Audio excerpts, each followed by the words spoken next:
আপনি আমার দিনী ভাই।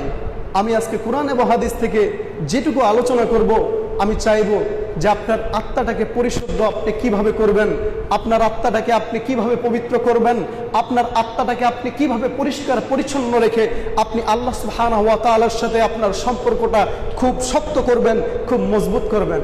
সম্মানিত উপস্থিতি, আমাদের প্রত্যেকটা মানুষের ভিতরে একটা আত্মা রয়েছে, একটা কল্ব রয়েছে, একটা অন্তর রয়েছে, যে অন্তরটার সাথে একমাত্র কানেক্টেড আছে আল্লাহ সুবহানাহু ওয়া তাআলার। এই অন্তরটার সাথে আর কারো কোনো কানেক্টেড নাই।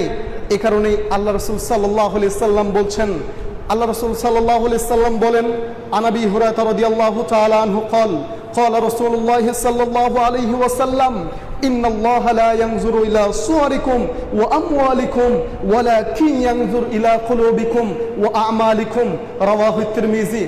আবু হুরায়রা রাদিয়াল্লাহু তাআলা আনহু থেকে বর্ণিত, তিনি বলেন রাসূল সাল্লাল্লাহু আলাইহি সাল্লাম বলছেন, ইন্নাল্লাহা লা ইয়ানজুরু ইলা সুওয়ারিকুম ওয়া আমওয়ালিকুম, নিশ্চয়ই আল্লাহ সুবহানাহু ওয়া তাআলা কারো আকার আকৃতির দিকে তাকাবেন না, নিশ্চয়ই আল্লাহ সুবহানাহু ওয়া তাআলা কারো ধন সম্পদের দিকে তাকাবেন না।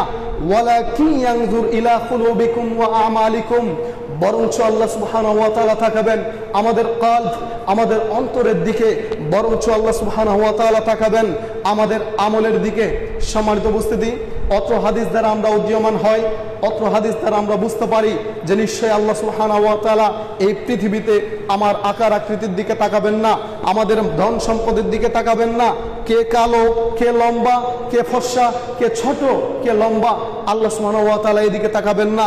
কার কয়তলা বিল্ডিং, কার কতগুলো জমি রয়েছে, কে কত টাকার মালিক, আল্লাহ সুবহানাহু ওয়া তাআলা সেগুলোর দিকে তাকাবেন না, বরঞ্চ আল্লাহ সুবহানাহু ওয়া তাআলা ওয়ালাকিন ইয়ানজুরু ইলা কুলুবিকুম ওয়া আমালিকুম, আল্লাহ সুবহানাহু ওয়া তাআলা তাকাবেন আমাদের কলব, আমাদের অন্তর, আমলের দিকে।